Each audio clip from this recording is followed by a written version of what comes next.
Hi guys, friends, welcome back to the channel. And in this video guys, we are going to have a very important discussion. हम इस video में एक ऐसी skill के बारे में बात करने वाले हैं जो हर फाइनेंस की फील्ड में यूज होने वाली है। चाहे आप ऑडिट में जाते हैं, चाहे आप रिपोर्टिंग में जाते हैं, चाहे आप इन्वेस्टमेंट बैंकिंग में जाते हैं। एक ऐसी स्किल जो आपकी हर डोमेन में बहुत यूजफुल है, and that is about financial statements preparation and understanding. कैसे बैलेंस शीट बनाई जाती है, कैसे प्रॉफिट एंड लॉस स्टेटमेंट बनाई जाती है in Excel in the top companies of the world. Listed companies में किस तरीके से हम एक्सेल में फाइनेंशियल्स बनाते हैं, ट्रायल बैलेंस से ग्रुपिंग करके कैसे फाइनल स्ट्रक्चर बनाया जाता है, and that too schedule 3 and Ind AS compliant. तो प्रॉपर फाइनेंशियल स्टेटमेंट्स की preparation from scratch, right from the trial balance till the final financial statements, आप इस वीडियो में सीखने वाले हैं। और इस टेम्पलेट को आप डाउनलोड भी कर पाएंगे, उसका लिंक आपको डिस्क्रिप्शन में मिल जाएगा।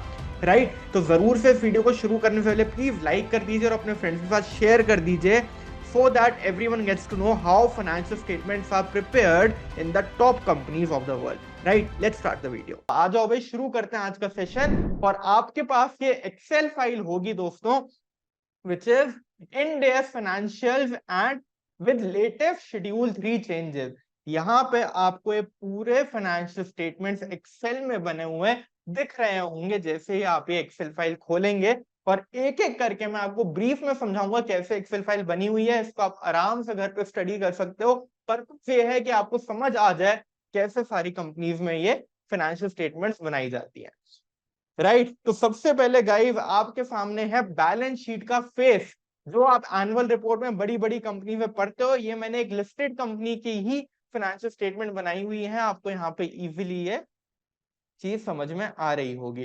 तो यहाँ पे गाइस आपको पता है कि अब इंड एएस में सबसे पहले शेड्यूल 3 में आते हैं एसेट्स, और उसके बाद एसेट्स के बाद नीचे आती हैं लायबिलिटीज एंड इक्विटीज। ये बात हम सबको पता है। और यहाँ पे प्रॉपर फॉर्मेट के हिसाब से बैलेंस शीट आपकी तैयार करी गई है। Non current assets, property plant equipment, right of use assets, financial assets, investments, loans, other financial assets, deferred tax asset, other current asset. यहाँ पे ए के बाद ये बी होना चाहिए, देन बी के बाद ये सी होना चाहिए, और फिर यहाँ पे ये D and E.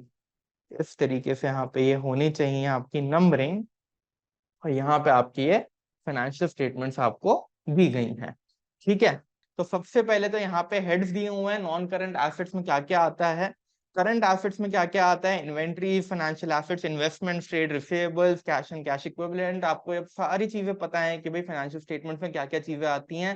Then total assets, total assets के बाद आपकी इक्विटी एंड लायबिलिटीज आ रही है। इक्विटी में आपकी equity share capital, other equity. Then liabilities में आपकी non current liabilities, borrowings, lease liabilities आपकी इंडिया से 116 वाली। Then total non current liabilities आ गई आपकी, फिर current liabilities, borrowings, trade payables, other financial liabilities, other current liabilities, provisions, current tax liability, and then total liabilities and total equity and liabilities आपको यहाँ पे आ जाएगा, जो कि मैच करेगा आपका टोटल एसेट से।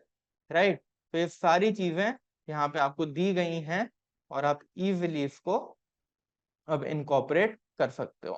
तो ये चीजें आपको यहाँ पे दी हुई है। अब देखो भाई बड़े ध्यान से कि कैसे यहाँ पे फिगर्स आ रही हैं और कहाँ से ये फिगर्स पॉपुलेट हो रही हैं। और यहाँ पे नोट रेफरेंसिंग दी हुई है कि ये जो आपकी फिगर है, property plant equipment, right of use assets, then आपकी investments, loans, other financial assets, ये कहाँ से आ रहे हैं, ये आपके रिस्पेक्टिव नोट्स में से आ रहे हैं। नोट नंबर 4, 45, 5, 6, 7, 8, 9, और एक एक करके हम ये सारे नोट देखेंगे। और यहाँ से आप डायरेक्टली लिंक पे ट्रैवल करके by using the key control and box bracket, अब आपको पता है इस की को यूज करके आप डायरेक्टली इस नोट पे जाके देख सकते हो कि अच्छा यहाँ से इन्वेस्टमेंट्स आ रही हैं, यहाँ से बैलेंस शीट के फेस पे लिंक्ड है सारी फिगर्स आपकी। चाहे ये लोन्स की हो गई तो यहाँ पे नोट नंबर 6 में ये फिगर्स आ रही हैं। देन आपके नोट नंबर 7 में अदर फाइनेंशियल एसेट्स आ रहे हैं, अगेन आप लिंक पे जाके देख सकते हो और वापस F5 से आ सकते हो। फिर आपका डेफर्ड टैक्स का नोट है नोट नंबर 8, वहां से ये फिगर्स आ रही हैं। एंड सिमिलरली आपके बाकी सारे नोट्स यहाँ पे लिंक्ड हैं। और नोट्स के अंदर हमने कहाँ से लिंकेज कर रखी है, वहीं से पूरी बैलेंस शीट बन के ऑटोमेट हो रही है। तो सबसे पहले मैं आपको ये दिखाऊंगा, उसके बाद हम नोट वाइज देखेंगे कि कैसे सारी कहानी फ्लो कर रही है। यहाँ पे जहां से हमने शुरुआत करी कि सर ये अदर फाइनेंशियल एसेट्स में 0.95 की फिगर कैसे आ रही है। यहाँ पे लिखा हुआ है sir other financial asset deposits with maturity of more than 12 months is 0.95 crore. Sir यहाँ पे समिफ का फॉर्मूला लगा हुआ है। समिफ का फॉर्मूला क्या कह रहा है? समिफ का फॉर्मूला ये कह रहा है कि हमको ये डिपॉजिट विद मेच्योरिटी को ढूंढना है, deposit with maturity of more than 12 months को ढूंढना है। तो इसको एक बार हम कॉपी कर लेते हैं। Deposit with maturity of more than 12 months को ढूंढना है, इसको हमने कॉपी कर लिया। और कहाँ ढूंढना है सर? हमको टीबी की शीट में ढूंढना है, ट्रायल बैलेंस में ढूंढना है। सारे समिफ के फॉर्मूला हमारे ट्रायल बैलेंस से लगे हुए हैं, ट्रायल बैलेंस में आए सर। और हमको ये ढूंढना है कॉलम नंबर एल में। कॉलम नंबर एल में हमने इसको ढूंढा और ढूंढने के बाद हमको फिगर रिट्रीव करके दी है कॉलम नंबर डी की। समिफ का फॉर्मूला ये कह रहा है कि साहब आप ट्रायल बैलेंस की शीट में deposit with maturity of less than 12 months को इस एल कॉलम में ढूंढो और मेरे को फिगर्स के सामने रिट्रीव करके दो कॉलम नंबर डी की। कॉलम नंबर डी में आपके ट्रायल बैलेंस की सारी फिगर आ रही है।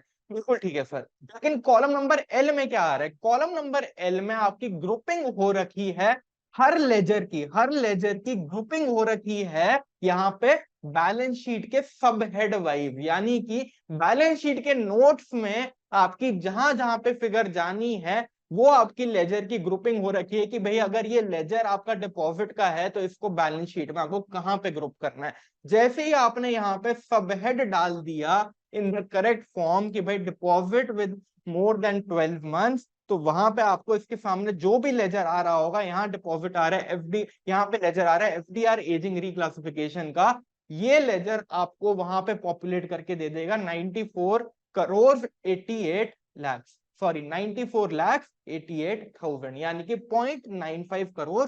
यही फिगर वहां पे आ रही थी। समिफ का फॉर्मूला यही काम कर रहा है। उसने यहाँ पे सब हेड ढूंढा कि भाई deposit with maturity of more than 12 months और उसके सामने जो लेजर का अमाउंट था आपको वहां पे पॉपुलेट करके दे दिया।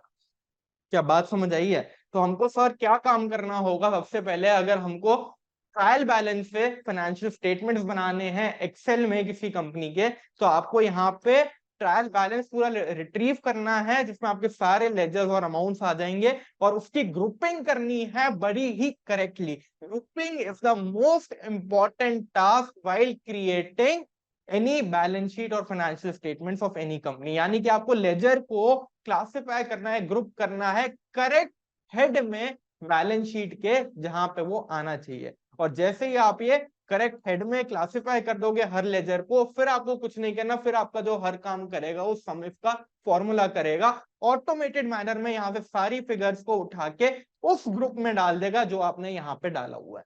तो ये चीज है सर। और भी कहीं दिखाओ हमको एक बार। तो सर क्या करते हैं, पीएनएल का कोई आइटम उठा लेते हैं। पीएनएल यहाँ पे दिया हुआ है sir, revenue from operation, other income, cost of material consume, purchase of stock in trade, ये सारी फिगर्स आ रही हैं। और सर हम क्या करते हैं, रेवेन्यू फ्रॉम ऑपरेशन देखते हैं जो कि नोट नंबर 24 से आ रहा था। यहाँ पे हम लिंक पे ट्रैवल करेंगे, नोट नंबर 24 पे आया और यहाँ आके हमने देखा सर अगेन समिफ का फॉर्मूला लगा हुआ है आपके ट्रायल बैलेंस की शीट से और यहाँ पे लिखा हुआ है सेल ऑफ प्रोडक्ट आपका 2000 करोड़ का है। आ जाओ सर एक बार वेरीफाई करते हैं sale of product. Trial balance की शीट में चलते हैं, वापस से हम आए यहाँ पे ट्रायल बैलेंस की शीट में और सब हेड में आके हम देखते हैं क्या सेल ऑफ प्रोडक्ट, क्या सेल ऑफ प्रोडक्ट आपका 2000 करोड़ का बनता है। तो सेल ऑफ प्रोडक्ट जैसे ही हमने यहाँ पे सब हेड में सिलेक्ट किया तो जितने लेजर के आगे sub head sale of product classified है वो सारे लेजर आपके सामने आ गए और सबका टोटल आपका जा रहा होगा बैलेंस शीट के नोट्स में विच वॉज 2000 करोड़ और यहाँ पे आपको दिख रहा है total that it is 2000 crore. क्या बात समझ आ रही है सर? अब थोड़ी थोड़ी क्लैरिटी हो रही है कि जैसे ही हमने समिफ के फॉर्मूला से देखा और सब हेड पे देखा कि भाई कहाँ क्लासिफाइड है, तो सेल ऑफ प्रोडक्ट्स में जितने लेजर्स क्लासिफाइड हैं वो सब आपके सेल ऑफ प्रोडक्ट्स के सामने रेवेन्यू फ्रॉम ऑपरेशंस के नोट में वहां पे टोटल होके आ गए। तो ये चारों लेजर जो आपके सेल के थे, ये चारों लेजर आपके वहां पे 2000 करोड़ के वहां पे निकल के आ गए, राइट। अगले साल क्या होगा सर? अगले साल कुछ नहीं होगा, आपका जो ट्रायल बैलेंस है उसमें ये सारी फिगर्स रिवाइज हो जाएंगी, अगले साल की फिगर्स आ जाएंगी, लेजर नेम सेम रहेंगे, और उसके सामने क्लासिफिकेशन भी सेम रहने वाली है, खाली फिगर्स अपडेट होंगी और बैलेंस शीट अपने आप रेडी हो जाएगी, राइट और नॉट। और इसी तरीके से सारी कंपनीज में होता है कि सारे ट्रायल बैलेंस की बस फिगर्स यहाँ पे चेंज हो जाती है, नेक्स्ट ईयर की फिगर्स आ जाती हैं, वो यहाँ पे कॉपी पेस्ट हो जाती है, चाहे वी लुकअप से रिट्रीव हो जाती है और अपने आप पूरी बैलेंस शीट बन के रेडी हो जाती है, क्योंकि हर लेजर ऑलरेडी आपका क्लासिफाइड है इन द करेक्ट सब हेड। और जैसे ही यहाँ से आगे सम इफ का फॉर्मूला लगता है, आपके नोट्स टू अकाउंट्स पॉपुलेट हो जाता है और नोट्स टू अकाउंट्स आपके बैलेंस शीट का फेस पॉपुलेट हो जाता है, राइट। तो आपको खाली ये फिगर्स चेंज करनी होती है हर साल की और बैलेंस शीट अपने आप रेडी हो जाती है। अगर कोई नया लेजर भी आता है तो खाली उसकी क्लासिफिकेशन करनी होती है इन द करेक्ट सब हेड, वरना और कोई भी रिक्वायरमेंट नहीं रहती, बैलेंस शीट आपकी 5 मिनट में रेडी होती है जैसे ही आप यहाँ पे फिगर्स को पॉपुलेट करते हैं, राइट।